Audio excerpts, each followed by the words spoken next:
മുഹമ്മദ് നബിക്ക് ഒരു ചെറിയ പ്രശ്നം ഉണ്ടായിരുന്നു, ഒരു സൂക്കേട് ഉണ്ടായിരുന്നു. സൂക്കേട് എന്ന് പറഞ്ഞാൽ വെറുതെ ഇരിക്കുന്ന, നമ്മൾ പറയില്ലേ ഈ ആകാശത്തൂടെ പോകുന്നത് ഏണി വെച്ച് പിടിക്കുക എന്നൊക്കെ പറയുന്ന പോലെ, വെറുതെ ഇരിക്കുന്ന സഹാബിമാരുടെ അടുത്ത് പോയിട്ട് അങ്ങോട്ട് ഉത്തരം പറയാൻ ഓരോരോ ഉത്തരം പറയാൻ മുട്ടിയിട്ട് ഓരോ ചോദ്യങ്ങൾ ചോദിക്കും. ഈ സൂര്യൻ എവിടെയാണ് പോയി അസ്തമിക്കുന്നതെന്ന് നിങ്ങൾക്കറിയാമോ?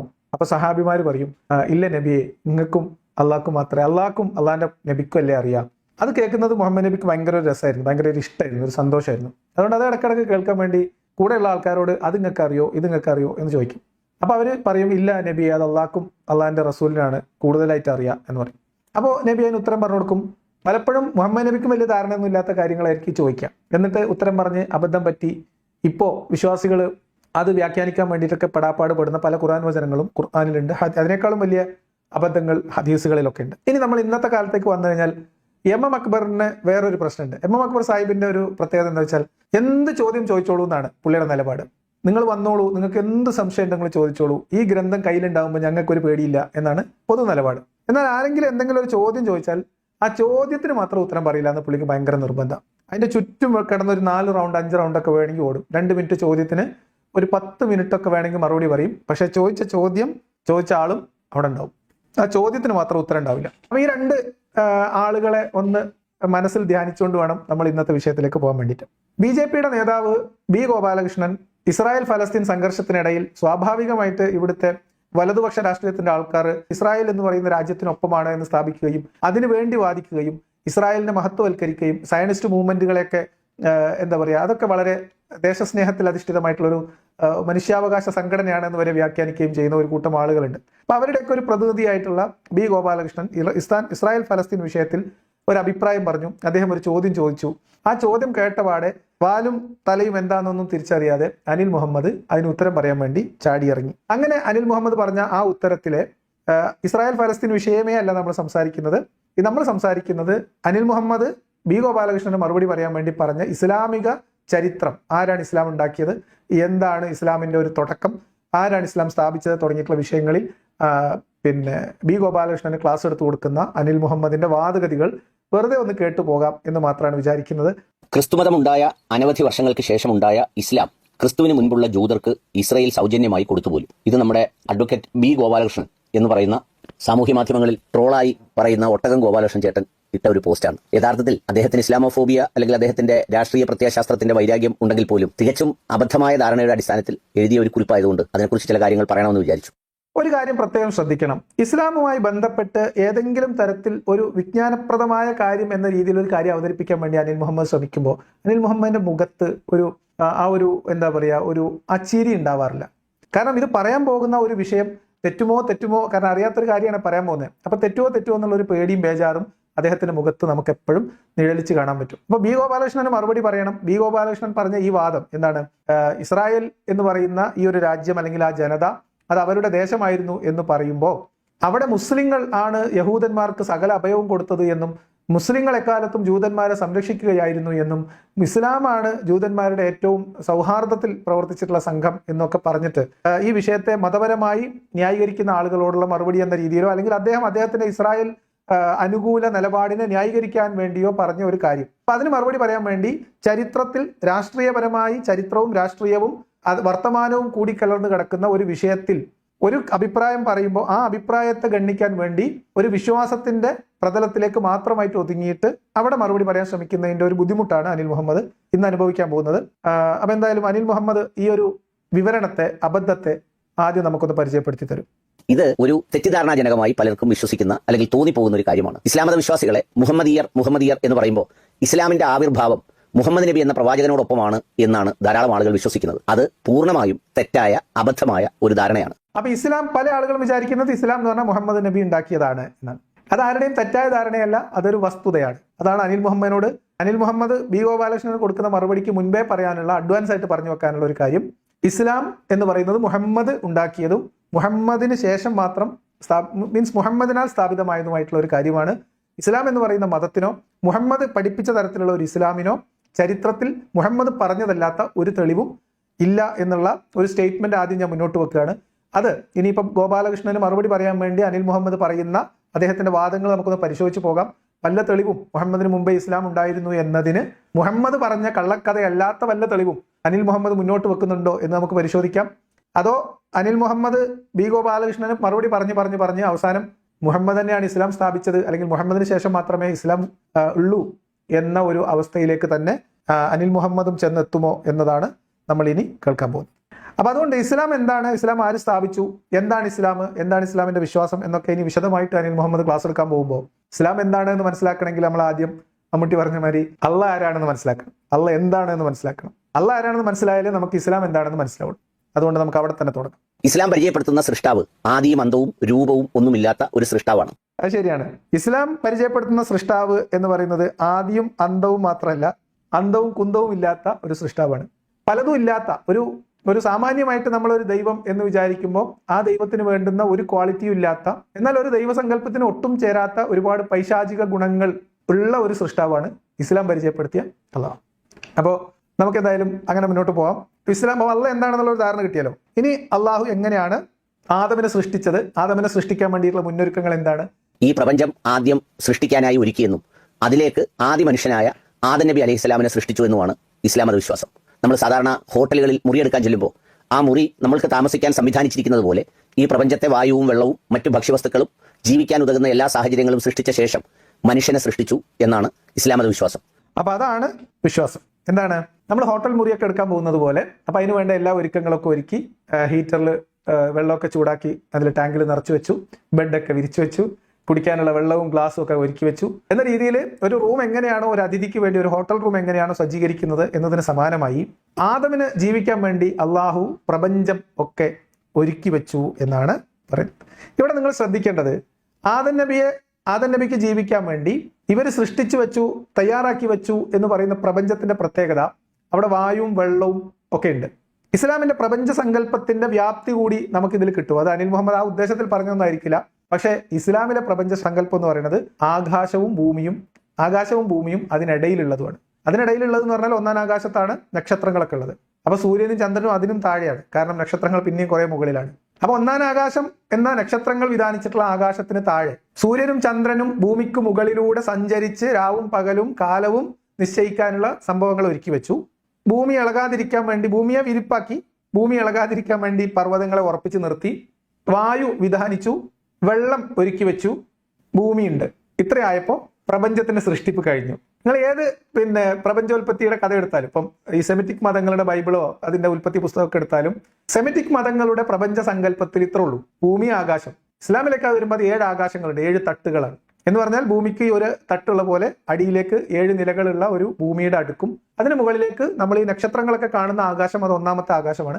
അതിന് മുകളിലേക്ക് ഇതിന് സമാനമായിട്ടുള്ള 7 ആകാശങ്ങളും. ഈ 7 ആകാശത്തിന്റെ മുകളിൽ ഒരു അർഷൊക്കെ ഇട്ടിരിക്കുന്ന ഒരു പടച്ചോൻ, അത് താങ്ങി പിടിച്ചു നിൽക്കുന്ന മലക്കുകൾ, ഇങ്ങനെ വളരെ ഭാവനാസമ്പന്നമാണ് ഇസ്ലാമിലെ പ്രപഞ്ച സങ്കല്പം. അതിന്റെ ഒരു ആധുനിക വേർഷനാണ് ഇപ്പൊ അനിൽ മുഹമ്മദ് നമുക്ക് പറഞ്ഞു തന്നത്. അപ്പൊ പ്രപഞ്ചത്തിൽ വായുവും വെള്ളമൊക്കെ ഒരുക്കി വെച്ചു എന്ന് പറഞ്ഞാൽ ഭൂമി തയ്യാറാക്കി വെച്ചു ആദമിനെ സൃഷ്ടിക്കാൻ എന്നാണ്. എന്നിട്ട് ആദമിനെ സൃഷ്ടിക്കാൻ എങ്ങനെയാണെന്ന് അറിയാലോ. ആദമിനെ സൃഷ്ടിക്കാൻ വേണ്ടി എന്നിട്ട് ജിബ്രീലിനെ ഭൂമിയിലേക്ക് വീണ്ടും പറഞ്ഞയച്ചിട്ട് പല ഭാഗത്തു നിന്നായിട്ട് മണ്ണ്, പൊടി, ചെളി, ഇങ്ങനെ പല വ്യാഖ്യാനങ്ങളുണ്ട് ഈ സാധനമായിട്ട് ജിബ്രീൽ തിരിച്ചു ചെന്നു. അള്ളാഹ് മനുഷ്യന്റെ ഒരു കോലം കളിമണ്ണിൽ കുഴച്ചു വെച്ചു. അത് കഴിഞ്ഞിട്ട് അതിന്റെ കൊക്കും കോണും ഒക്കെ ശരിയാണ് എന്ന് ഉറപ്പുവരുത്തിയതിനു ശേഷം ഒരൊറ്റ ഊത്തങ്ങ് കൊടുത്തു. ആദം നബി പെട്ടെന്ന് എന്താ പറയുക, ഒന്ന് തുമ്മി, ഒന്ന് ചുമച്ചു, കണ്ണ് തുറന്നു, എഴുന്നേറ്റിരുന്നു. ഇത്ര സിമ്പിളായിട്ടാണ് ഇസ്ലാം മനുഷ്യന്റെ സൃഷ്ടിപ്പ് നടത്തുന്നത്. അപ്പൊ എന്തായാലും നമ്മളെ വിഷയം ഇന്ന് മനുഷ്യന്റെ സൃഷ്ടിപ്പും ആദം നബിയുടെ കഥയൊന്നും അല്ലാത്തത് കൊണ്ട് ഇങ്ങനെ ആദം നബിയുടെ സൃഷ്ടിപ്പിലേക്ക് ഇപ്പം നമ്മുടെ അനിൽ മുഹമ്മദ് പോയത്, ഈ ആദം നബിയാണ് ആദ്യത്തെ മുസ്ലിം എന്നും, ആദ്യത്തെ മുസ്ലിം എന്നല്ല, ആദ്യത്തെ മനുഷ്യൻ, ആദ്യത്തെ മുസ്ലിം, ആദ്യത്തെ നബി, ഇതൊക്കെയും ആരാണ്? ആദം നബിയാണ്. അതിന് ചില കാരണങ്ങളുണ്ട്. ആദ്യം സൃഷ്ടിച്ച മനുഷ്യനായ ആദം നബി, അദ്ദേഹം പ്രവാചകൻ കൂടിയായിരുന്നു. എന്താണ് അതിന്റെ ഒരു പ്രത്യേകത എന്ന് ചോദിച്ചാൽ, ഓരോ മനുഷ്യ സമൂഹത്തെയും ചില ഉത്ബോധനങ്ങൾ നടത്താൻ, ചില ശരിയായ ദാർശനികമായ അറിവ് നൽകാൻ, പ്രായോഗികമായ കർമ്മങ്ങൾ പഠിപ്പിക്കാൻ ഓരോ ജനതയോടൊപ്പം ഓരോ പ്രവാചകനെ അയക്കുന്നു എന്നതാണ് ഇസ്ലാം മത വിശ്വാസത്തിന്റെ പ്രത്യേകത. അതുകൊണ്ട് തന്നെ ആദ്യം ഇറങ്ങുന്ന മനുഷ്യൻ ഒരു സാധാരണ മനുഷ്യനായാൽ അദ്ദേഹത്തിന് ഉദ്ബോധനം നടത്താനോ അല്ലെങ്കിൽ അത്തരം കാര്യങ്ങൾ ചെയ്യാനോ പ്രായോഗികമായി അത് ശരിയാവില്ല എന്നതുകൊണ്ടാണ് ആദ്യ മനുഷ്യനായ ആദം നബി അലൈഹി സ്വലാമിനെ പ്രവാചകനായി സൃഷ്ടിച്ചത്. അപ്പൊ ആദ്യത്തെ മനുഷ്യൻ ആദം, ആദ്യത്തെ മുസ്ലിമായ ആദം, ഇസ്ലാം മതത്തിലെ ആദ്യത്തെ പ്രവാചകനായ ആദമായതിന്റെ കാരണമാണ് വിശദീകരിച്ചത്.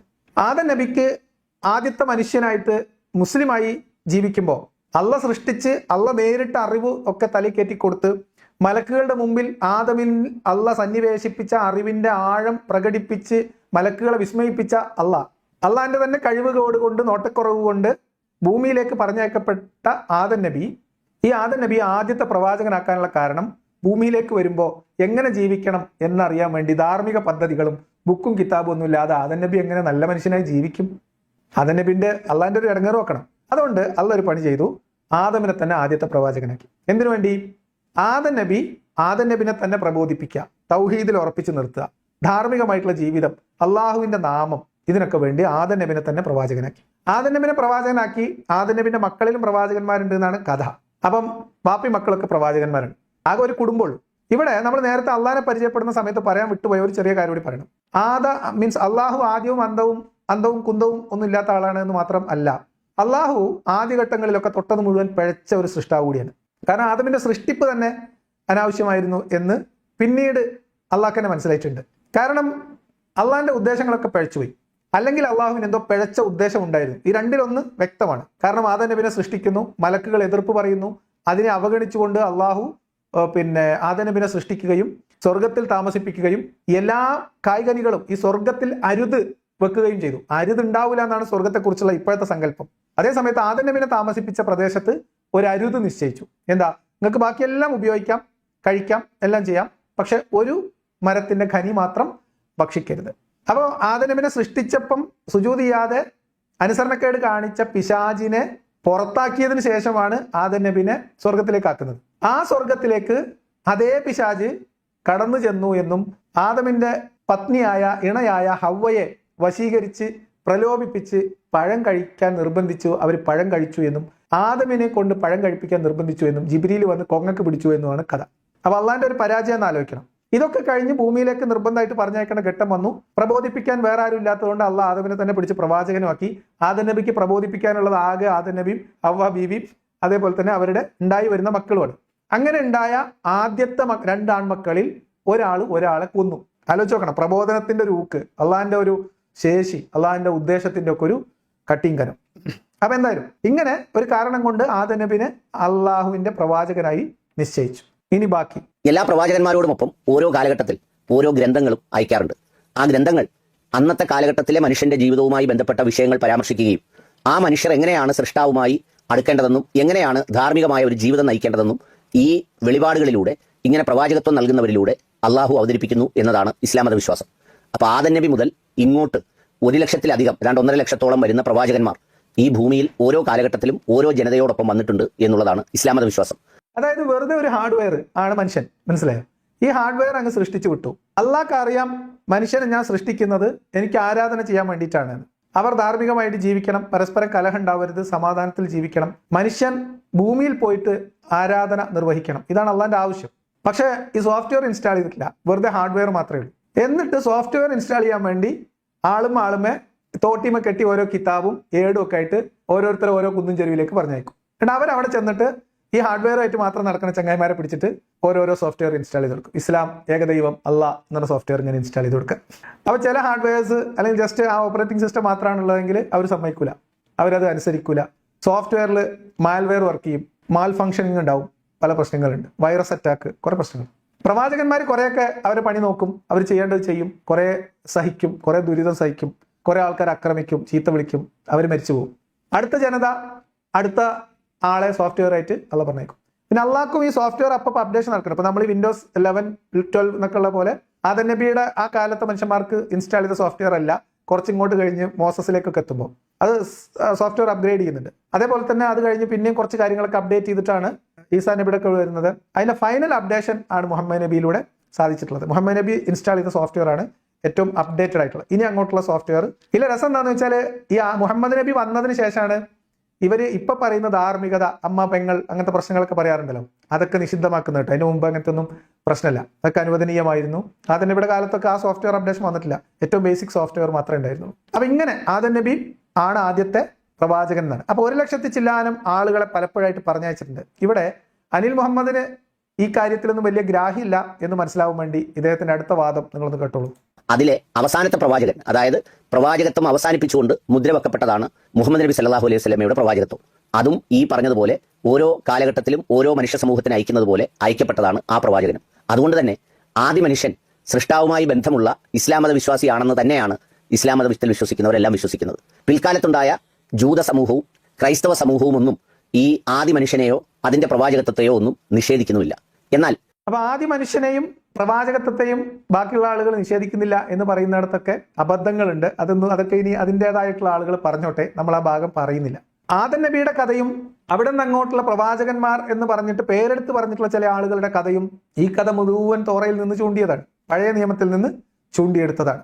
അതിനപ്പുറത്തേക്ക് എന്നിട്ട് എന്താ സംഭവിക്കുന്നത് വെച്ചാൽ ഇബ്രാഹിം നബിയുടെ സന്താന പരമ്പരയിൽപ്പെട്ട ബൈബിൾ കഥയിൽ അല്ലെങ്കിൽ ഇസ്രായേലിയർ എന്ന് പറയുന്ന ആ വിഭാഗത്തിന്റെ വഴിയിലൂടെ പ്രവാചകന്മാരുണ്ടായി വരുമെന്നും അവരെ പ്രത്യേകം തെരഞ്ഞെടുത്ത ജനതയാണ് എന്നുള്ള ബൈബിൾ കഥയെ തിരുത്തിയിട്ട് അതിനെ ഒന്ന് ചെറുങ്ങനെ ഡൈവേർട്ട് ചെയ്തിട്ട് ഇസ്ഹാക്കിനെ ഇസ്മായിലിലേക്ക് കൊളുത്തി നേരെ ഇബ്രാഹിമിലേക്ക് ഒരു ഷോർട്ട് കട്ട് വെട്ടുക എന്ന കുൽസിത പ്രവൃത്തിയാണ് മുഹമ്മദ് നബി ചെയ്തത്. അത് പിന്നെ നമ്മൾ പലപ്പോഴായിട്ട് വിശദീകരിച്ചിട്ടുണ്ട്, അതുകൊണ്ട് അതിലേക്ക് പോകുന്നില്ല.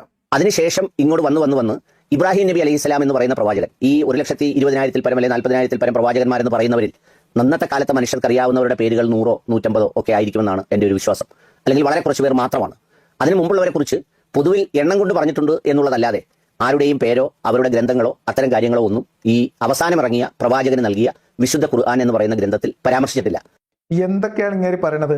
എത്ര പ്രവാചകന്മാരുണ്ട് എന്നും ഇന്നത്തെ കാലത്തെ മനുഷ്യന്മാർക്ക് അറിയാവുന്ന പ്രവാചകന്മാരുടെ എണ്ണം എത്രയാണെന്നും എന്താ പറഞ്ഞത്? 100 150 പ്രവാചകന്മാരുടെ പേരാണ് ഇന്നത്തെ കാലത്തുള്ള മനുഷ്യന്മാർക്ക് ഇസ്ലാമിക വിശ്വാസം അനുസരിച്ചിട്ട് 150 പ്രവാചകന്മാരോ 100 പ്രവാചകന്മാരുടെ പേര് പറയാൻ പറ്റുമോ? പോട്ടെ, ഒരു 50 പ്രവാചകന്മാരുടെ പേരുകൾ അഭിപ്രായ വ്യത്യാസമില്ലാതെ ഇവർ പ്രവാചകന്മാരാണ് എന്ന് സ്ഥിരീകരിക്കപ്പെട്ടിട്ടുള്ള ഇസ്ലാം മതത്തിന്റെ വിശ്വാസം അനുസരിച്ച് മുസ്ലിങ്ങൾക്ക് അറിയാവുന്ന 50 പേരുടെ പേര് പറയാൻ അനിൽ മുഹമ്മദിന് ഞാൻ ഒരു ചെറിയ ചലഞ്ച് ഇടുകയാണ്. നിങ്ങൾ വേണമെങ്കിൽ ഒരു കാര്യം ചെയ്തോ, നിങ്ങളിപ്പോൾ അംഗീകരിക്കാത്ത എന്നാൽ മുൻകാലത്ത് നിങ്ങൾ അംഗീകരിച്ചിരുന്ന മുസ്തഫ മൗലവി എഴുതിയിട്ടുള്ള മാനവികമായ വ്യാഖ്യാനം, സ്ത്രീവിരുദ്ധനല്ലാത്ത അള്ളാഹുവായിട്ട് അള്ളാഹുവിനെ പരിചയപ്പെടുത്തിക്കൊണ്ട് സ്ത്രീകളിൽ പോലും പ്രവാചകത്വം അതിന് സമാനമായിട്ടുള്ള പരിഗണന ലഭിക്കുന്ന സ്ത്രീകളുണ്ട് എന്ന് വാദിക്കുന്ന അദ്ദേഹത്തിന്റെ വ്യാഖ്യാനത്തിൽ ഉൾപ്പെടുത്തിയിട്ടുള്ള 5 വനിതകളെയും കൂടി ചേർത്തോ, 5 സ്ത്രീകളെയും കൂടി ചേർത്തോ, കഥാപാത്രങ്ങളെ, എന്നിട്ട് ഇതെല്ലാം കൂടി ചേർത്തോ ഒരു 50 ആക്കി തരാൻ പറ്റുമോ അനിൽ മുഹമ്മദിന്? വെറുതെ അങ്ങോട്ട് കുത്തിയിരുന്ന് തള്ളുക. 100 150 ആയിരിക്കും എന്നാണ് എന്റെ വിശ്വാസം. ഇപ്പൊ ഇതിനെക്കുറിച്ച് വലിയ ഗ്രാഹ്യമൊന്നുമില്ല ചേട്ടനെ കുറിച്ച് വലിയ പിടിയൊന്നുമില്ല. എന്നിട്ട് പറയുന്നേ, പിന്നെ ആകെ ഉള്ളത് എത്രയാണ്? 25 പ്രവാചകന്മാരുടെ പേരുകൾ. പിന്നെ പ്രവാചകന്മാരാണോ അല്ലേ എന്ന കാര്യത്തിൽ അഭിപ്രായ വ്യത്യാസമുള്ള ഒരു 10 11 പേര്, ഇത്രേ ഉള്ളൂ, കഴിഞ്ഞു. ഇതാണ് ആളുകൾക്ക് അറിയാവുന്നത്. ഈ പേരുകൾ മുഴുവൻ എവിടുന്നാ വരുന്നത്? ഈ പേരുകൾ മുഴുവൻ പഴയ പുസ്തകത്തിലുണ്ട്, ഉൽപ്പത്തി മുതൽ ഇങ്ങോട്ടുള്ള പുസ്തകങ്ങളിൽ. അവിടുന്ന് കൃത്യമായിട്ട് ആ കഥ എടുത്തു. ഇനി ഇബ്രാഹിമിൽ എത്തി നിൽക്കും. ഇബ്രാഹിമാണ് ഇപ്പൊ ഇതിലെ ഒരു പ്രധാനപ്പെട്ട പോയിന്റ്, അതിലേക്ക് വരാം. അതിൽ പരാമർശിച്ചിട്ടുള്ള ഒരു പ്രവാചകനാണ് ഇബ്രാഹിം നബി അലൈഹിസ്സലാം. ഇബ്രാഹിം നബി അലൈഹിസ്സലാം എന്ന് പറയുന്ന പ്രവാചകനുമായി ബന്ധപ്പെട്ടിട്ടുള്ളതാണ് ഇന്ന് ഹജ്ജിന് പോകുന്ന കഅബയും മക്കയും ഒക്കെ അടങ്ങുന്ന അവിടുത്തെ ആരാധനാലയമൊക്കെ ഇബ്രാഹിം നബി അലൈഹിസ്സലാമുമായി ബന്ധപ്പെട്ടതാണ്. ഇങ്ങോട്ട് വരുന്ന ആ പരമ്പരകൾ മുതൽ പ്രവാചകനും അതിനുശേഷം വന്ന ഈ വിശ്വാസികളാകുന്ന തലമുറകളെല്ലാം ഇബ്രാഹിമി പരമ്പരയിൽപ്പെട്ടവരാണ് എന്നാണ് ഇസ്ലാം മത വിശ്വാസത്തിലും ചരിത്രത്തിലും വിശ്വാസികൾ വിശ്വസിക്കുന്നത്. അതെ, ഇവിടെയാണ് ഇതിന്റെ ട്വിസ്റ്റ് കിടക്കുന്നത്. ഇബ്രാഹിം എന്ന് പറയുന്ന ഈ കഥാപാത്രവുമായി ബന്ധപ്പെട്ട് ഉള്ള കഥയിലേക്കാണ് മുഹമ്മദ് നബിയുടെ പ്രവാചകത്വം മുഹമ്മദ് നബി തിരികെ കയറ്റാൻ ഗൂഢാലോചന നടത്തുന്നത്. ആ ഗൂഢാലോചനയിൽ വറത്തയുടെയും ഖദീജയുടെയും ഒക്കെ പങ്ക്, അതിന്റെ സപ്പോർട്ട്, അതൊക്കെ പ്രസിദ്ധമാണ്. അതൊക്കെ നമ്മൾ പല സമയത്തും പറഞ്ഞിട്ടുണ്ട്. അപ്പൊ ഇബ്രാഹിമിലേക്ക് ഞാൻ പറയുന്നത്, ഇവരുടെ ഈ പ്രവാചക പരമ്പര തോറ അനുസരിച്ച്, അവരുടെ പഴയ നിയമം അനുസരിച്ചുള്ള ഈ പ്രവാചക പരമ്പര എന്ന ദൈവ വാഗ്ദാനത്തെ ഒന്ന് ചെറുതായിട്ട് ഡൈവേർട്ട് ചെയ്ത് ചില കഥാപാത്രങ്ങളെ അങ്ങോട്ടും ഇങ്ങോട്ടും ഒന്ന് ട്വിസ്റ്റ് ചെയ്തിട്ടാണ് മുഹമ്മദിന്റെ പ്രവാചകത്വം മുഹമ്മദ് മക്കയിൽ സ്ഥാപിച്ചെടുക്കുന്നത്.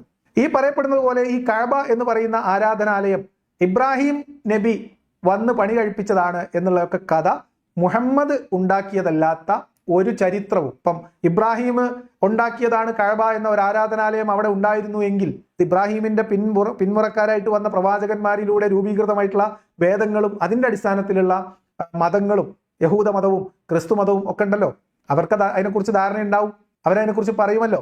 എന്നാൽ മുഹമ്മദ് മക്കയിലിരുന്ന് മുഹമ്മദിന്റെ കൺമുൻപിൽ കണ്ട ഒരു അള്ളാഹു എന്ന ഒരു പേരിനെ ഈ പറയപ്പെടുന്ന ഇബ്രാഹിമും അതിനു മുൻപുള്ള മനുഷ്യരും ഒക്കെ വിളിച്ച് പ്രാർത്ഥിച്ചിരുന്ന ദൈവം ഈ അള്ളാഹു ആണ് എന്ന് സ്ഥാപിക്കുകയും ആ അള്ളാഹുവിന്റെ പ്രവാചകനാണ് താനെന്നും അത് ഇബ്രാഹിമിലേക്ക് കണക്ട് ചെയ്യാൻ വേണ്ടിയിട്ട് ഇബ്രാഹിമിന്റെ ബലി കൊടുക്കപ്പെടുന്ന മകന്റെ പേര് ഇസ്മായിലിനെയാണ് ബലി കൊടുത്തത് എന്ന് ബൈബിൾ കഥയിൽ ചെറിയ ഒരു തിരുമറി നടത്തിയിട്ട് ആ ഇസ്മായിലിന്റെ സന്തതി പരമ്പരയിൽപ്പെടുന്ന അറബികളിൽ നിന്നൊരു പ്രവാചകൻ എന്ന രീതിയിൽ മുഹമ്മദ് ഇസ്ലാമിനെ എസ്റ്റാബ്ലിഷ് ചെയ്യാൻ ശ്രമിക്കുകയാണ് ചെയ്തിട്ടുള്ളത്. ഈ ബൈബിൾ കഥയും ഇസ്ലാമിന്റെ ചരിത്രവും ഏകദേശം ഒരുമിച്ച് വെച്ച് വായിച്ചു നോക്കിയാൽ ആ ട്വിസ്റ്റ് കൃത്യമായിട്ട് മനസ്സിലാവും. അങ്ങനെ ആ കഥയുണ്ടാക്കി ആ ഇബ്രാഹിം ഈ ഇസ്മായിലിനെ ഇവിടെ കൊണ്ടാക്കിയെന്നും അവിടെ കണ്ടെന്ന് പിന്നെ ഇസ്മായിൽ കുറച്ച് വലിയ കുട്ടിയാകുമ്പോഴത്തേക്ക് ഇബ്രാഹിം ഒന്നും കൂടി കാണാൻ വന്നു എന്നും അങ്ങനെ ഇബ്രാഹിം അവിടെ പണി കഴിപ്പിച്ചതാണ് ആരാധനാലയം എന്നും വെറുതെ ഒരു കഥ അങ്ങ് പറയുക. കാരണം മുഹമ്മദ് നബിക്ക് ആ കഅബയിൽ നോട്ടമുണ്ട്. ആ കഅബയിൽ അള്ളാഹുവിന്റെ കേന്ദ്രമാണെന്ന് പറയണം. കാരണം അവിടുത്തെ ആളുകൾ കഅബയാണ് അവിടുത്തെ ആരാധനാ കേന്ദ്രം. അപ്പൊ ആ കഅബം അള്ളാഹുവിന്റെ മാത്രമാണെന്നും ആ അള്ളാഹു നിയോഗിച്ച പ്രവാചകനാണ് ഞാനെന്നും ഈ ആരാധനാലയം ആ അള്ളാഹുവിന്റെ നിർദ്ദേശപ്രകാരം ആ അള്ളാഹുവിനെ ആരാധിക്കാൻ വേണ്ടി ഇബ്രാഹിം നബി പണ്ട് പണി കഴിപ്പിച്ചതാണ് എന്നും ഒരു കഥ മെനയുകയും അത് അക്രമത്തിലൂടെ പിടിച്ചെടുത്ത് തന്റേതാക്കുകയും ചെയ്തു. ഇതാണ് ഇസ്ലാമും ഇബ്രാഹിം നബിയും കഅബയായിട്ടുള്ള ബന്ധം. അതല്ലാത്ത വല്ല തെളിവും ഇപ്പൊ ഈ അനിൽ മുഹമ്മദ് ഇവിടെ പറഞ്ഞുകൊണ്ടിരിക്കുന്നത് ഇസ്ലാമിലുള്ള ഒരു കഥ, യാതൊരു അടിസ്ഥാനമോ ചരിത്രമോ തെളിവോ ഇല്ലാത്ത ഒരു പൊട്ടക്കഥ, മുഹമ്മദ് പറഞ്ഞ കഥ, അത് മാത്രമാണ്. ഇപ്പൊ മുസ്ലിങ്ങളെയൊക്കെ മുഹമ്മദിയർ എന്ന് വിളിക്കുന്നു എന്നതുകൊണ്ട് മുഹമ്മദാണ് ഇസ്ലാം മതം സ്ഥാപിച്ചത് എന്നത് അബദ്ധമാണ്, അന്ധവിശ്വാസമാണ്, തെറ്റാണ് എന്നൊക്കെ പറയാൻ വരുന്ന അനിൽ മുഹമ്മദ് അതല്ല എന്ന് സ്ഥാപിക്കാൻ മുഹമ്മദ് പറഞ്ഞ ഈ കഥകളല്ലാത്ത വേറെന്തെങ്കിലും തെളിവ് ചരിത്രത്തിൽ നിന്ന് കൊണ്ടുവരണ്ടേ? മറ്റു വേദഗ്രന്ഥങ്ങളിൽ നിന്ന് കൊണ്ടുവരണ്ടേ? ഇബ്രാഹിം നബി അലൈഹി ഇസ്ലാമിന്റെ മകനാണ് ഇസ്ഹാഖ് നബി. അദ്ദേഹത്തിന്റെ മകനാണ് യഹൂബ് നബി. യഹൂബ് നബിയുടെ മറ്റൊരു പേരാണ് ഇസ്രയേലി എന്ന് പറയപ്പെടുന്നത്. ആ യഹൂബ് നബിയുടെ അല്ലെങ്കിൽ ആ ഇബ്രാഹിം നബിയുടെ പരമ്പരയിൽപ്പെട്ടാണ് മൂസാ നബി അലൈഹി ഇസ്ലാം എന്ന് പറയുന്ന പ്രവാചകനും പിൽക്കാലത്ത് ഒരു തലമുറയുടെ വഴികാട്ടിയായി പ്രവാചകത്വം നൽകി അയക്കപ്പെട്ടത്. ഇസ്ലാമിന്റെ കഥ അനുസരിച്ച് ഇപ്പൊ ഇസ്ലാം പറയുന്ന അനിൽ മുഹമ്മദ് വിശദീകരിച്ചുകൊണ്ടിരിക്കുന്ന ഈ കഥ അനുസരിച്ച് ഇബ്രാഹിം നബി, ഇസ്ഹാക്ക്, യാക്കൂബ് ഇങ്ങനെ വരുമ്പോൾ അവിടെ ഇസ്ഹാക്കിനെയും ഇസ്മായിലിനെയും ബൈബിൾ കഥയിൽ പരസ്പരം വെച്ചു മാറിയിട്ടാണ് മുഹമ്മദ് ഇബ്രാഹിമിലേക്ക് കുറുക്ക് വഴി വെട്ടുന്നത്. അതൊരു പോയിന്റ്. രണ്ടാമത്തെ പോയിന്റ്, ഇസ്ഹാക്ക്, യാക്കൂബ് ഈ പരമ്പരയിലാണ് പ്രവാചകത്വം നൽകപ്പെടുക എന്നുള്ള വിശ്വാസമാണ് യഹൂദ ക്രിസ്ത്യാനികൾക്ക് ഉള്ളത്.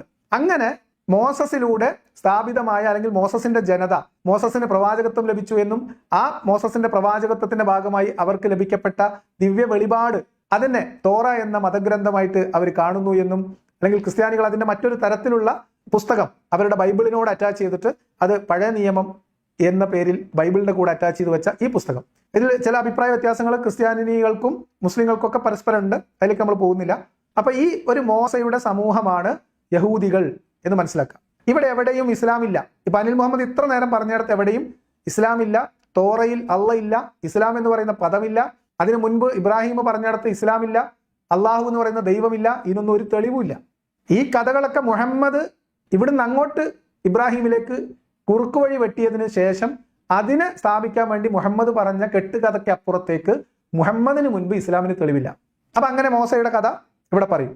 ഈ മൂസാ നബി അലൈഹി ഇസ്ലാമിനെയാണ് മോശ എന്ന് ക്രൈസ്തവരും ജൂതരും ഒക്കെ വിശ്വസിക്കുകയും അങ്ങനെ വിളിക്കുകയും ചെയ്യുന്നത്. ഈ മൂസാ നബിക്ക് അയച്ചു കൊടുത്ത ഗ്രന്ഥത്തിന്റെ പേരാണ് തൗറാത്ത്, അഥവാ ജൂതർ വിശ്വസിക്കുന്ന തോറ എന്ന് പറയുന്ന ഗ്രന്ഥം. ഇനി പറയുന്ന കഥ എന്താന്ന് വെച്ചാൽ ഇദ്ദേഹം പറയാൻ ശ്രമിക്കുന്നത് ഈ തോറ അന്ന് അള്ള കൊടുക്കുമ്പോൾ അതിൽ അള്ള ഇസ്ലാമൊക്കെ ഉണ്ടായിരുന്നു എന്നായിരിക്കണം കേട്ടോ.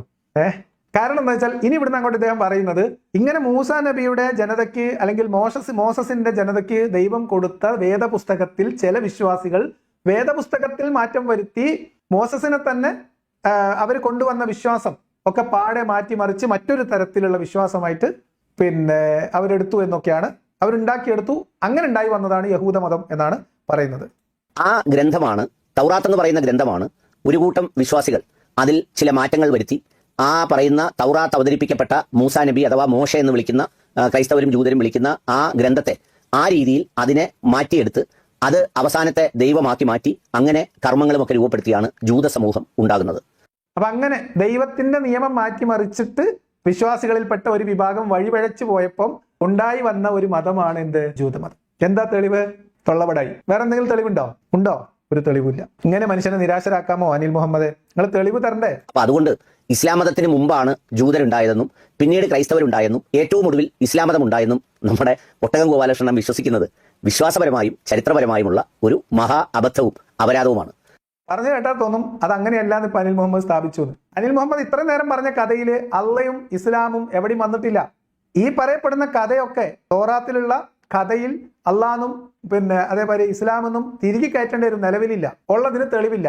ഇസ്ലാം എന്ന് പറയുന്ന ഒരു മതം അല്ലെങ്കിൽ ഇസ്ലാം എന്നതാണ് ഈ ജീവിത പദ്ധതിയുടെ പേര് എന്ന് ഏതെങ്കിലും പ്രവാചകന്മാർ മുഹമ്മദിന് മുമ്പ് പറഞ്ഞതായിട്ടും ഈ പ്രപഞ്ചമൊക്കെ സൃഷ്ടിച്ച് ഇവിടെ ആകാശവും വെള്ളവും ഭൂമിയും നക്ഷത്രവും ഒക്കെ ഒരുക്കി വെച്ച ദൈവത്തിന്റെ ആ ശക്തിയുടെ പേര് അള്ളാഹു ആണ് എന്ന് മുഹമ്മദ് പറഞ്ഞതല്ലാത്ത മറ്റൊരു തെളിവ് വേറെ ഏതെങ്കിലും വേദഗ്രന്ഥത്തിലുണ്ടോ?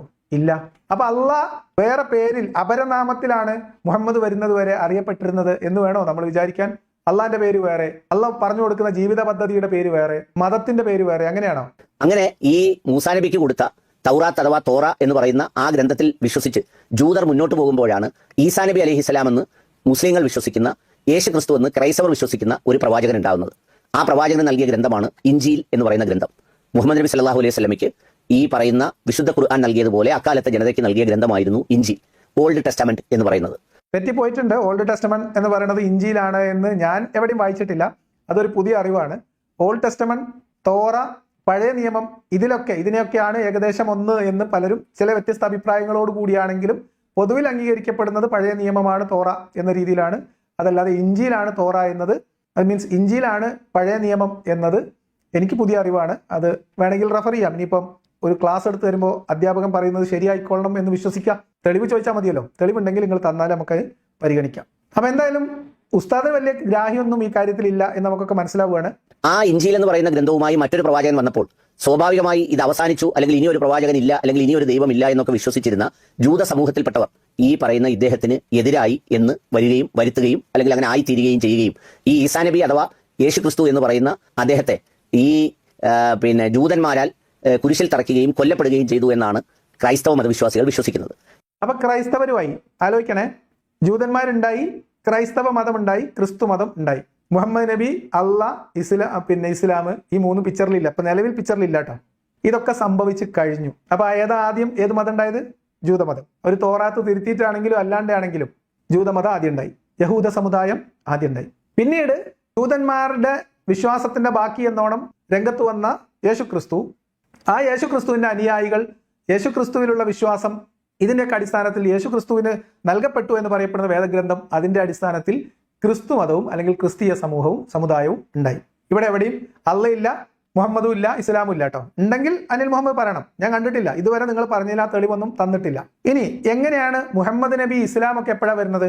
അതുകൂടി ഒന്ന് പറഞ്ഞുതരും. ഇസ്ലാം മതത്തിലാകട്ടെ ഈസാ നബി അലൈഹി ഇസ്ലാമിനെ അള്ളാഹു ആകാശത്തേക്ക് ഉയർത്തിയെന്നും അദ്ദേഹം അള്ളാഹുവിന്റെ അടുത്ത് അള്ളാഹുവിന്റെ കാവലിൽ ജീവിച്ചിരിക്കുന്നു എന്നും ലോകം അവസാനിക്കുന്നതിന് മുമ്പ് അവസാനമായി ഈസാ നബി വന്നതിന് ശേഷമാണ് ലോകാവസാനമെന്നുമാണ് മുസ്ലിങ്ങൾ വിശ്വസിക്കുന്നത്. അങ്ങനെയല്ലേ വിശ്വസിക്കാൻ പറ്റുള്ളൂ.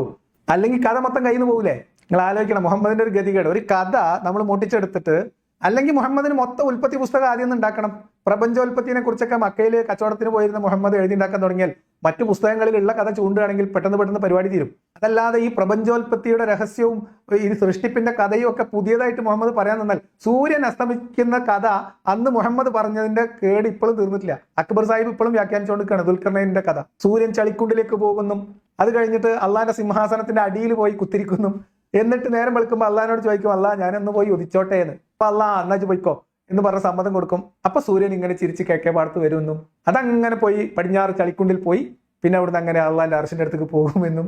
ഒരു ദിവസം സൂര്യൻ ലോകാവസാനത്തിന് തൊട്ട് മുൻപിട്ടോ അള്ള പറയല്ലോ, ഈ എന്നും ഈ കിഴക്ക് ഭാഗത്തല്ല ഉദിക്കണേ, ഇന്ന് ഈ ഒരു കാര്യം ചെയ്യേ, വന്നോടത്ത് കൂടെ തിരിച്ചു പോയിക്കോ എന്ന് പറഞ്ഞിട്ട് പടിഞ്ഞാറേപ്പാട്ടിൽ വിടും എന്നാണ് ഈ കഥ. അന്ന് മുഹമ്മദ് പറഞ്ഞു കൊടുത്തതിന്റെ ക്ഷീണം ഇന്നും സാക്കിർ നായിക്കിനും അക്ബർ സാഹിബിനൊന്നും തീർന്നിട്ടില്ല.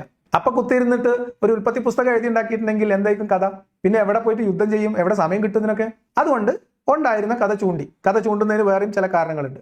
രണ്ടാമത്തെ കാരണം, അവിടെ പ്രബോധനം ചെയ്യപ്പെടുന്ന സമുദായത്തോട് അല്ലെങ്കിൽ സമൂഹത്തോട് അവർക്കറിയാവുന്ന ഒരു കഥയുടെ പിന്മുറക്കാരനാണ് താനെന്നും ഞാൻ ഓന്റെ ആളെന്നെയാണ് എന്ന് പറഞ്ഞാലേ പിടിച്ചു നിൽക്കാൻ പറ്റുള്ളൂ. അതുകൊണ്ടാണ് ഈ കഥകളൊക്കെ മുഹമ്മദ് ഉണ്ടാക്കിക്കൊണ്ടിരുന്നത്. ക്രിസ്തീയ സമൂഹത്തെ ടാർഗറ്റ് ചെയ്യുന്ന ഒരു കഥ ഉണ്ടാക്കുന്നുണ്ട്. മക്കയിൽ നിന്ന് മദീനയിലേക്ക് പോകുമ്പോൾ അവിടെ ജൂതഭൂരിപക്ഷമാണ് എന്ന് മനസ്സിലാക്കിയിട്ട് മസ്ജിദുൽ അഖ്സയിലേക്കും മോസസിലേക്കും ജൂതായുസത്തിന്റെ ചില അടയാളങ്ങളിലേക്കുമൊക്കെ ഇദ്ദേഹം ചൂണ്ടുന്നുണ്ട്. അതിന്റെ ചില സൂചനകൾ കൊടുക്കുന്നുണ്ട്. അപ്പം ചില ആളുകളെ പ്രബോധിപ്പിച്ചപ്പോൾ മോസസിന്റെ അനുയായികൾ അല്ലെങ്കിൽ ജൂതന്മാരെടുത്ത് എന്നിട്ട് പറയാ, നിങ്ങളെ ഗ്രന്ഥത്തിലില്ല ഒരാൾ വരുന്നത്, ആ ആളാണ് ഞാനെന്ന്. ക്രിസ്ത്യാനികളോട് നിങ്ങളെ ആളെ നമുക്ക് അങ്ങനെ തന്നെ അറിയാം. അപ്പൊ ഈ ത്രിയേകത്വം എന്ന് പറയുന്ന ഇവരുടെ ഈ വിശ്വാസത്തെ ഇവർക്ക് അംഗീകരിക്കാൻ പറ്റില്ല മുഹമ്മദ് നബിക്ക്. കാരണം എന്താ? അപ്പൊ പിന്നെ മുഹമ്മദിന്റെ ഏകദൈവ വിശ്വാസം പാളും. അതുകൊണ്ട് എന്ത് ചെയ്തു? അവിടെ ചെറിയൊരു തിരുത്തു വരുത്തി. നേരെ കുരിശിലേറ്റിയിട്ടില്ല, കുരിശിലേറ്റാതെ അള്ളാഹു കുരിശിലേറ്റിയത് ഇദ്ദേഹത്തോട് സാമ്യമുള്ള വേറൊരാളെ ആയിരുന്നു എന്ന് കഥയുണ്ടാക്കി. അദ്ദേഹത്തെ ഉടലോടെ സ്വർഗത്തിലോട്ട് കൊണ്ടുപോയി എന്നും ഇനി അവസാനം ദജ്ജാൽ വരുന്നും ദജ്ജാലിനെ കൊല്ലാൻ വേണ്ടി ഈസാ നബി രംഗപ്രവേശം ചെയ്യും എന്നൊക്കെയാണ് ആ കഥക്ക് വേണ്ടി കാത്തിരിക്കുന്നത്. അപ്പൊ അതാണ് ഇവർ തമ്മിലുള്ള അടിസ്ഥാനപരമായ വിശ്വാസം. ഇനി ബാക്കിയുള്ളത് ഇപ്പോഴും നമുക്ക് അള്ളാന്റെ റസൂലിലേക്കും ഇസ്ലാമിലേക്കും എത്തിയിട്ടില്ല കേട്ടോ. ഇസ്ലാം മത വിശ്വാസത്തെ സംബന്ധിച്ചിടത്തോളം ആ പരമ്പര മുറിയാതെ, അതായത് ഇബ്രാഹിമി പരമ്പരയുടെ തുടർച്ചയായി മൂസ എന്ന പ്രവാചകനും പിന്നീട് ഈ പറയുന്ന ഈസ എന്ന് പറയുന്ന പ്രവാചകനും അതിനുശേഷം അവസാനത്തെ പ്രവാചകനായി മുഹമ്മദ് നബി സല്ലല്ലാഹു അലൈഹി വസല്ലമയും വന്നുവെന്നും ആ പ്രവാചകനായ മുഹമ്മദ് നബി സല്ലല്ലാഹു അലൈഹി വസല്ലമയ്ക്ക് വിശുദ്ധ ഖുർആൻ അവതരിപ്പിക്കുകയും ചെയ്തു. അപ്പോഴാണ് ഇസ്ലാം ഉണ്ടാവുന്നത്. ഈ വിശുദ്ധ ഖുർആൻ എന്നിവർ പറയുന്ന ഈ ഗ്രന്ഥത്തിൽ, ഈ പുസ്തകത്തിൽ ഈ പ്രവാചകൻ പറഞ്ഞതല്ലാത്ത ഒരു തെളിവ് അനിൽ മുഹമ്മദിനോടാണ് പറയുന്നത്. മറ്റേ 50 പ്രവാചകന്മാർ, 150 എന്നൊക്കെ പറഞ്ഞത് വിട്ടു, 100 വിട്ടു, 50 പ്രവാചകന്മാരുടെ പേര് വിവരങ്ങൾ കൊണ്ടുവരാം. 2-3 സ്ത്രീകളെ വേണമെങ്കിൽ കയറ്റിക്കൊന്നതിന് കുഴപ്പമില്ല, കൊണ്ടുവരും. കാരണം ഇസ്ലാമിൽ സ്ത്രീകൾക്ക് പ്രവാചകത്വ നുബുവത്തൊന്നും ഇല്ല കേട്ടോ. അത് ഒരു എണ്ണം തേക്കാൻ വേണ്ടി 3, 4, 5 വരെ സ്ത്രീകളെ ഉൾപ്പെടുത്തിക്കോ, പേരുകൾ വേണമെങ്കിൽ ഞാൻ പറഞ്ഞുതരാം. എന്നിട്ട് ഇതെല്ലാം കൂടെ ചേർത്ത് ഒരു 50 പേരുകൾ ഇവർ പ്രവാചകന്മാരാണെന്ന് കൺഫർമേഷൻ ഇസ്ലാമിക വിശ്വാസം അനുസരിച്ചുള്ളത് അനിൽ മുഹമ്മദ് കൊണ്ടുവരണം. രണ്ടാമത്തെ കാര്യം, ഇപ്പൊ ഈ പറയുന്ന ഇവരുടെ ഒക്കെ തുടർച്ചയായിട്ട് ആദ്യം ജൂതമതം, പിന്നീട് ക്രിസ്തുമതം, പിന്നീട് മുഹമ്മദിലൂടെ ഇസ്ലാം മതം എന്ന ക്രമത്തിൽ രൂപപ്പെട്ടു വരികയും അങ്ങനെ രൂപപ്പെടുമ്പോൾ മുഹമ്മദ് പറഞ്ഞ ഖുർആനും മുഹമ്മദ് പറഞ്ഞ അള്ളയും മുഹമ്മദ് പറഞ്ഞ ഇസ്ലാമും അല്ലാത്ത അതിനു മുൻപുള്ള ഇസ്ലാമിന് ഒരു തെളിവ് അത് അനിൽ മുഹമ്മദ് കൊണ്ടുവരികയാണെങ്കിൽ അത് നമ്മൾ തുറന്ന് സമ്മതിക്കും. അനിലിന് ശിഷ്യപ്പെടും ഇത്തരം കാര്യങ്ങളിൽ, ഒരു തർക്കം വേണ്ട. അപ്പൊ അതുകൊണ്ട് ഇതൊരു ചലഞ്ചായിട്ട് നമ്മുടെ അനിൽ മുഹമ്മദ് എടുക്കണം എന്നാണ് പറയാനുള്ളത്. ഇനി ഇതിന് മറുപടി പറയാൻ വേണ്ടി ഇപ്പം ഞാൻ ഇത്ര നേരം പറയാൻ വിട്ടുപോയൊരു കാര്യം, ബി ഗോപാലകൃഷ്ണൻ എന്ന് പറയുന്ന BJPയുടെ നേതാവ്, അദ്ദേഹത്തിന്റെ രാഷ്ട്രീയം, അദ്ദേഹത്തിന്റെ അഭിപ്രായം അതൊക്കെ വേറെ, അതിനോടൊന്നും നമുക്ക് യോജിപ്പില്ല. പക്ഷെ അതിന് മറുപടി പറയാൻ വേണ്ടി എടുത്ത ഇദ്ദേഹം, ഞാനിപ്പോൾ നിങ്ങളെ കാണിക്കുന്ന ഈ വീഡിയോയുടെ ഇടക്ക് അദ്ദേഹം അതിനെക്കുറിച്ചാണ് എനിക്ക് പറയാനുള്ളതെന്ന് പറഞ്ഞു കഴിഞ്ഞിട്ട് പിന്നെയുള്ള 2-3 മിനിറ്റ് സ്ഥിരം അദ്ദേഹത്തിന്റെ പതിവ് രീതി അനുസരിച്ച് അദ്ദേഹത്തിന്റെ ഇരട്ടപ്പേര് വിളിക്കുക, വട്ടപ്പേര് വിളിക്കുക തുടങ്ങിയിട്ടുള്ള കലാപരിപാടികളാണ് ചെയ്യുന്നത്. അപ്പം ആദ്യം ആരോടാണോ പറയുന്നത് അയാളെ ഒന്ന് അടിച്ചു താഴ്ത്തുക, അയാളെ മോശക്കാരനാക്കുക, അയാളെ കുറച്ച് വക്രീകരിച്ച് പേര് വിളിച്ച് ആക്ഷേപിക്കുക. പക്ഷെ ഇതൊക്കെ ചെയ്യുമ്പോൾ പോലും ആ വഷളം ചിരിച്ചിരിക്കാനുള്ള ഒരു ആത്മബലം ഈ വിഷയം സംസാരിക്കുമ്പോൾ അനിൽ മുഹമ്മദിന് ഉണ്ടായിരുന്നില്ല എന്നത് ഞാൻ പ്രത്യേകം ശ്രദ്ധിച്ചു. കാരണം ഇതുപോലെ ഒന്ന് പറഞ്ഞൊപ്പിച്ച് പോണെങ്കിലേ ചെറിയ കളിയൊന്നുമല്ല. അനിൽ മുഹമ്മദിന്റെ ആ ഒരു വർക്കിന്റെ വർക്ക് ലോഡ് എത്രയായിരിക്കും എനിക്ക് മനസ്സിലാവുന്നുണ്ട്. എന്തായാലും ആ വിശുദ്ധ ഖുർആനിലാണ് മുൻകാലങ്ങളിലെ ഗ്രന്ഥങ്ങൾ വഴിമാറ്റിയതും വഴിപിഴച്ചവരെന്നും ഒക്കെ അതിനകത്ത് വിശേഷിപ്പിക്കപ്പെടുന്നതും അത് സൂക്ഷിക്കപ്പെടുന്നതും ഇനി ഒരു പ്രവാചകൻ ഉണ്ടാവില്ലെന്നും ഈ വിശുദ്ധ ഖുർആൻ സംരക്ഷിതമാണ് എന്നും പൂർണ്ണ അർത്ഥത്തിൽ വിശ്വസിക്കുന്നിടത്താണ് ഇസ്ലാം മത വിശ്വാസിയുടെ വിശ്വാസം പൂർണ്ണമാകുന്നത്. അങ്ങനെ ഇസ്ലാം മത വിശ്വാസിക്ക് വിശ്വസിക്കാം, ഈ ഗ്രന്ഥമാണ് പൂർണ്ണം, ഈ ഗ്രന്ഥമാണ് അവസാനത്തെ ഗ്രന്ഥം, ഇതാണ് അവസാനത്തെ പ്രവാചകൻ, ഇതാണ് ഇസ്ലാമിന്റെ ഗ്രന്ഥം. ഇസ്ലാമിക വിശ്വാസം അനുസരിച്ച് ഇസ്ലാമിന്റെ വേദഗ്രന്ഥം ഏതാ? ഖുർആൻ. ഇസ്ലാമിന്റെ പ്രവാചകൻ ആരാ? മുഹമ്മദ് നബി. അതല്ല ഇസ്ലാമിലെ പ്രവാചകനാണ് പിന്നെ മൂസയും ഈസയും എങ്കിൽ തോറയും ഇഞ്ചിയിലൊക്കെ അവർ എടുക്കേണ്ടി വരില്ലേ? തോറയും ബൈബിളും ഒക്കെ. അതിലെവിടെയെങ്കിലും അള്ള ഉണ്ടോ? എവിടെയെങ്കിലും ഉണ്ടോ? ഇല്ല. അവിടെ എവിടെയെങ്കിലും ഇസ്ലാം ഉണ്ടോ? ഇല്ല. അതുകൊണ്ടാണ് ഞാൻ പറഞ്ഞത്, ആവർത്തിച്ച് പറയുന്നത്, വിശ്വാസികൾക്ക് ഇത് പരിശോധിക്കാം, ഇത് ചലഞ്ചായിട്ട് ഏറ്റെടുക്കാം. ഇസ്ലാം എന്ന് പറയുന്ന ഈ മതം മുഹമ്മദ് ഉണ്ടാക്കിയ മതമാണ്. മുഹമ്മദിന്റെ തലയിൽ, മുഹമ്മദിന്റെ നാവിലൂടെ പുറത്തു വന്ന് മുഹമ്മദിന്റെ അനുയായികളാൽ, മുഹമ്മദിന്റെ ആയുധബലത്താൽ ഉണ്ടാക്കിയെടുത്ത ഒരു രാഷ്ട്രീയ സംവിധാനത്തിന്റെ പേര് മാത്രമാണ് ഇസ്ലാം. അതിന് ജനങ്ങളെ പറഞ്ഞു പേടിപ്പിക്കാനും വിശ്വസിപ്പിക്കാനും അനുസരിപ്പിക്കാനും ഒരു ദൈവത്തെ കൂട്ടുപിടിച്ചു എന്നതിനപ്പുറത്തേക്ക് യാതൊരു ദൈവികതയുമില്ല. ഇവർ ഈ പറയുന്ന ആദം നബി എന്ന് പറയുന്ന ബൈബിൾ കഥാപാത്രവുമായിട്ട് ഇസ്ലാമിന് യാതൊരു ബന്ധവുമില്ല. അങ്ങനെ ഒരു തെളിവും, മുഹമ്മദ് പറഞ്ഞതല്ലാത്ത ഒരു തെളിവും മുഹമ്മദിന് മുമ്പുള്ള ഇസ്ലാമിനെ കുറിച്ച് ഇല്ല. ഞാൻ പറയാൻ വന്നത്, ആദ്യം ഉണ്ടായത് ജൂതമതമാണെന്നും പിന്നീട് ഉണ്ടായത് ക്രൈസ്തവ മതമാണെന്നും പിന്നീടാണ് ഇസ്ലാം ഉണ്ടായതെന്നും വിശ്വസിക്കുന്നത് അത് ഒരു അബദ്ധവും അല്ലെങ്കിൽ അത് ആളുകളുടെ ഇടയിൽ ഒരു തെറ്റിദ്ധാരണാജനകവുമായ കാര്യമാണ്. അതെ, ഇപ്പൊ ഇത്ര നേരം നമ്മൾ തെറ്റിദ്ധരിച്ചാണോ അനിൽ മുഹമ്മദ് ഇപ്പൊ പറഞ്ഞു അവസാനിപ്പിച്ചത്? എങ്ങനെയാ? ആദ്യം ജൂതമതം, പിന്നെ ക്രിസ്തുമതം, പിന്നെ ഇസ്ലാം. നമ്മൾ തെറ്റിദ്ധരിച്ചതല്ല. അനിൽ മുഹമ്മദ് ഇപ്പൊ പറഞ്ഞു വെച്ചിട്ടും അക്രമത്തിലാണ് വരുന്നത്. എന്നിട്ട് വേറെ 2-3 ബടായും കൂടി പറഞ്ഞിട്ട് പുള്ളി അത് അവസാനിപ്പിക്കും. കേൾക്കാം. പ്രത്യേകിച്ച് ഗോപാലകൃഷ്ണനെ പോലെയുള്ള ആളുകൾ ഇത്തരം കാര്യങ്ങളെ പരാമർശിക്കുമ്പോൾ സംഗതി ഇത്തരം വൈരാഗ്യവും ഒക്കെ ഉണ്ട്, അല്ലെങ്കിൽ രാഷ്ട്രീയമായ പ്രത്യയശാസ്ത്ര വിരോധമൊക്കെ ഉണ്ടെങ്കിൽ പോലും ചരിത്രത്തെയും കാര്യങ്ങളെയും മനസ്സിലാക്കുന്നതിൽ മറന്നു പോകരുത് എന്നുള്ളതാണ് എന്റെ വിനീതമായ അഭ്യർത്ഥന. അതെ, ചരിത്രത്തിലും അതേപോലെയുള്ള ഇതുപോലെയുള്ള വസ്തുതകളും ചരിത്രവും ഈ വിഷയങ്ങളിൽ, പ്രത്യേകിച്ച് ഇസ്ലാമുമായിട്ട് ബന്ധപ്പെട്ട വല്ല അഭിപ്രായ വ്യത്യാസമോ സംശയമോ എന്തെങ്കിലുമൊക്കെ ഗോപാലകൃഷ്ണൻ ഉണ്ടെങ്കിൽ അനിൽ മുഹമ്മദുമായിട്ട് ബന്ധപ്പെടുക. ആർക്കും അനിൽ മുഹമ്മദുമായിട്ട് ബന്ധപ്പെട്ടാൽ ഉത്തരം കിട്ടാത്ത യാതൊരു പ്രശ്നം ഉണ്ടാവില്ല. കാരണം അനിൽ മുഹമ്മദ് എല്ലാ കാര്യവും കൃത്യമായ തെളിവിന്റെ അടിസ്ഥാനത്തിൽ വ്യക്തമായ ബോധ്യത്തിൽ മാത്രം സംസാരിക്കുന്ന ആളാണ്. അല്ലാതെ ഗോപാലകൃഷ്ണനെ പോലെ അബദ്ധം പറയുന്ന ആളല്ല എന്നാണ് അദ്ദേഹത്തെക്കുറിച്ച് പറയുന്നത്. ഇതൊരുപക്ഷെ ഇങ്ങനെ മനസ്സിലാക്കാൻ അല്ലെങ്കിൽ അത് ജനങ്ങളെ പഠിപ്പിക്കാൻ ഞങ്ങളുടെ പണ്ഡിത സമൂഹവും അതിൽ താല്പര്യം കാണിക്കുന്നതിനപ്പുറത്തേക്ക് മറ്റൊട്ടേറെ വിഷയങ്ങളാണ് പലപ്പോഴും ചർച്ചയാക്കുന്നത്. എന്താ ചെയ്യുക? അനിൽ മുഹമ്മദെ പറഞ്ഞു നിൽക്കാൻ അറിയില്ല എന്ന് അവർക്ക് ആ ഒരു ബോധമെങ്കിലും ഉണ്ട്. ആദം നബി മുസ്ലിം ആയിരുന്നു, മൂസ നബി മുസ്ലിം ആയിരുന്നു, ഈസാ നബി മുസ്ലിം ആയിരുന്നു എന്ന് പറഞ്ഞുകൊണ്ടിരുന്ന് നടന്നാൽ വിശ്വാസികളായിട്ടുള്ള കുട്ടികൾ സംശയം ചോദിക്കും, തെളിവ് ചോദിക്കും. മൂല്യമാർക്ക് അറിയാം അതിന് തെളിവൊന്നുമില്ല എന്ന്. അതുകൊണ്ടാണ് അവരെ കുറിച്ച് മിണ്ടാത്തത്, അല്ലാതെ ആഗ്രഹം ഇല്ലാത്തതുകൊണ്ടല്ല. അനിൽ മുഹമ്മദിന് പിന്നെ എന്തും പറയാലോ. മറ്റേ എന്താണ് മഴത്തുള്ളിക്കിലിക്ക് എന്ന് പറഞ്ഞ സിനിമയിൽ കൊച്ചിൻ അനീവ പറയുന്ന പോലെ വായിൽ എഴുതി കൂട്ടല്ലേ, ചോദിക്കാനും പറയാനും ആരും വരില്ല എന്നുള്ള ഒരു വിശ്വാസം. ഇനി ഞാൻ എത്ര മറുപടി ചോദിച്ചാലും, എത്ര അനിൽ മുഹമ്മദ് പറഞ്ഞ വീഡിയോയിൽ വസ്തുതാപരമായിട്ട് കൃത്യമായി അദ്ദേഹത്തോട് ചോദ്യങ്ങൾ ചോദിച്ചാലും അദ്ദേഹം പറഞ്ഞാലും മറുപടി പറഞ്ഞാലും ചത്ത പോലെ കിടക്കും, ഇളകൂല. അതുകൊണ്ട് അനിൽ മുഹമ്മദ് ഇങ്ങനെ പറയാം. മൂല്യമാർക്ക് അങ്ങനെയാണോ? കുട്ടികൾ ചോദിക്കൂലേ, മറുപടി പറയണ്ടേ? അതാണ്. അതുകൊണ്ട് ആദ്യം ഉണ്ടായത് ആദം നബി അലൈഹി ഇസ്ലാമും ഇസ്ലാം മത വിശ്വാസവും തന്നെയാണെന്നാണ് ജൂത സമൂഹവും ക്രൈസ്തവ സമൂഹവും ഒക്കെ അംഗീകരിക്കുന്നതും. എപ്പോ? എന്താണ് അനിൽ മുഹമ്മദ് എപ്പോ അംഗീകരിച്ചു? ജൂത സമൂഹവും ക്രൈസ്തവ സമൂഹവും ആദുണ്ടായത് ഇസ്ലാമാണെന്നും ആദം നബി മുസ്ലിം ആയിരുന്നു എന്നും എപ്പോ? വെറുതെ അങ്ങോട്ട് പറയാ, ഒരു മയത്തിലൊക്കെ തള്ളു. പിന്നെ ഈ പറഞ്ഞതുപോലെ അവ്യക്തതകളില്ലാത്തവണ്ണം ഒരു സൃഷ്ടാവ് എന്താണെന്നും ആ സൃഷ്ടാവ് ആരാണെന്നും അത് ഈ ഭൂമിയിലെ ലോകത്തിലെ മുഴുവൻ മനുഷ്യരുടെയും സൃഷ്ടാവാണെന്നും ഒക്കെ യാതൊരു ആശങ്കയും ഇല്ലാതെ, വ്യത്യസ്ത കഥകളില്ലാതെ, ഒരേ അർത്ഥത്തിൽ, ഏകസ്വരത്തിൽ, ഏകദൈവത്തിൽ അത്തരത്തിൽ വിശ്വസിക്കുന്നത്. ജൂത സമൂഹവും ഇതുപോലെ തന്നെ ഏകദൈവത്തിലാണ് വിശ്വസിക്കുന്നത്. ക്രൈസ്തവ മതത്തിലാകട്ടെ തൃത്വം അഥവാ 3 ദൈവസങ്കല്പങ്ങളൊക്കെ ഉണ്ടാവുകയുണ്ടായി. ഇതാണ് അതിന്റെ യഥാർത്ഥ വിഷയം. ഇതാണ് യഥാർത്ഥ വിഷയം. ക്രൈസ്തവ മതത്തിൽ 3 ദൈവസങ്കല്പങ്ങളോ 3 ദൈവങ്ങളോ എനിക്കറിയില്ല കേട്ടോ, അറിയാത്തോണ്ടാണ്, ചിലപ്പോൾ നമുക്ക് അറിയാത്തോണ്ടായിരിക്കും. അപ്പൊ എന്തായാലും ഇസ്ലാമിന് മാത്രമാണ് യഥാർത്ഥ ഏകദൈവ വിശ്വാസമുള്ളൂ എന്നും ബാക്കിയുള്ളവരൊക്കെ വഴിപഴിച്ചു പോയി എന്ന് ഖുർആൻ പറഞ്ഞു എന്നും, ഖുർആനിൽ ആണ് അല്ലെങ്കിൽ ഖുർആനിലൂടെയാണ് ഇസ്ലാം സമ്പൂർണ്ണമാക്കിയത് എന്നൊക്കെ പറഞ്ഞ് അവസാനിപ്പിക്കുമ്പോൾ ഗോപാലകൃഷ്ണൻ പറഞ്ഞു തന്നെയല്ലേ അനിൽ മുഹമ്മദ് അവസാനം സ്ഥാപിച്ചു പോകുന്നത്. അതല്ല ആദം നബി മുസ്ലിം ആയിരുന്നു എന്നതിന്, അല്ലെങ്കിൽ ആദം നബി പിൻപറ്റിയത് അള്ളാഹു എന്ന ദൈവത്തെയും മുഹമ്മദ് എന്ന പ്രവാചകനെയും ആയിരുന്നു എന്ന്, മൂസാ നബിയും ഈസാ നബിയും പരിചയപ്പെടുത്തിയത് അള്ളാഹു എന്ന ദൈവത്തെ ആയിരുന്നു എന്നും, അവരാളുകളെ പ്രബോധനം ചെയ്തിരുന്നത് അവരുടെ ജീവിത പദ്ധതിയുടെ പേര് ഇസ്ലാം എന്നായിരുന്നു എന്നും, ആ ജീവിത പദ്ധതിയെ അനുധാവനം ചെയ്യുന്നതിലൂടെ അവർ വിളിക്കപ്പെട്ടിരുന്നത് മുസ്ലിം എന്നായിരുന്നു എന്നും മുഹമ്മദ് നബി പറഞ്ഞ തൊള്ളപടായി അല്ലാത്ത എന്തെങ്കിലും തെളിവ്, ഏതോ ഒരു സിനിമയിൽ ചോദിക്കുന്നത് പോലെ ഇതുവരെ അന്വേഷിച്ച് കിട്ടിയ എന്തെങ്കിലും പഴമോ കുലയോ ഉണ്ടോ? ഉണ്ടെങ്കിൽ കൊണ്ടുവരൂ, നമുക്ക് പരിശോധിക്കാം. ആദം നബി ഇപ്പം ക്രിസ്ത്യാനി ആയിക്കോളാം ജൂതനായിക്കോളാം, നമുക്ക് നിർബന്ധമൊന്നുമില്ല. പക്ഷെ ആദം നബി മുസ്ലിം ആയിരുന്നു എന്ന് പറയണമെങ്കിൽ നിങ്ങൾക്ക് തെളിവ് വേണ്ടേ? അപ്പൊ അതുകൊണ്ട് തെളിവില്ലാതെ വന്ന് വെറുതെ വായിൽ എഴുതി കൂട്ടുന്ന പരിപാടി അവസാനിപ്പിക്കാം. എന്തെങ്കിലുമൊക്കെ പറഞ്ഞാൽ, പ്രത്യേകിച്ച് ഇവരുടെ വേറൊരു വിശ്വാസം എന്താ വെച്ചാൽ, ഈ BJP നേതൃത്വം അല്ലെങ്കിൽ ആ അർത്ഥത്തിലുള്ള ഒരു ഹിന്ദുത്വ നിലപാടെടുക്കുന്ന ആളുകൾ അവർ ഇസ്ലാമിനെതിരെ എന്തെങ്കിലും സംസാരിക്കുകയോ അല്ലെങ്കിൽ അവരെന്തെങ്കിലും പറയുമ്പോൾ ആ ഗ്യാപ്പിലൂടെ കുറെ നുണ തിരികെ കയറ്റാം എന്നൊരു എയിം ഇവർക്കുണ്ട്.